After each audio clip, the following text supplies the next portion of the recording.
Hello and welcome. আসসালামু আলাইকুম সবাইকে। আজকে সকাল সকাল আমি অফিস যাওয়ার সময় যে বিষয়টা খেয়াল করলাম, আসলে আমি মনে হয় আমি মাঝে মাঝে এই জিনিসগুলো নিয়ে খুব ফ্রাস্ট্রেটেড থাকি। তার মধ্যে একটা অন্যতম হচ্ছে যে আসলে রিক্সা নিয়ে আমরা কেন মানে এতটা বিরক্ত ঢাকাতে, সেটা দেখার জন্য দেখেন না সামনের দিকে।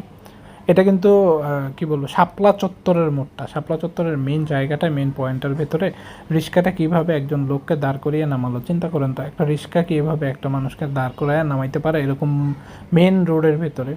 আসলে আমাদের জনসংখ্যারও একটা বিশাল বড় অঙ্ক ঢাকাতে থাকে। এটা একটা কারণ জ্যামজট লাগার। কিন্তু একটা সিটি এলাকায় যদি এত পরিমাণে রিক্সা চলে, সেখানে গাড়ি বা আদার্স যানবাহনগুলো কোথায় চলবে? সামনের দিকে তাকালে যদি সব রিস্কাই দেখা যায়, তাহলে কীভাবে? অনিয়ম তো এখানে প্রতিনিয়ত হচ্ছে, সবগুলো গাড়িতেই অনিয়ম করছে। কিন্তু এই অনিয়মগুলো রুখে দেওয়ার জন্য যাদের সুর তোলা প্রয়োজন, তারাই কিন্তু আসলে এই অনিয়মগুলো প্রতিনিয়ত করে যাচ্ছে। আসলে আমাদের সচেতনতা কবে ফিরবে আমি জানি না অ্যাকচুয়ালি।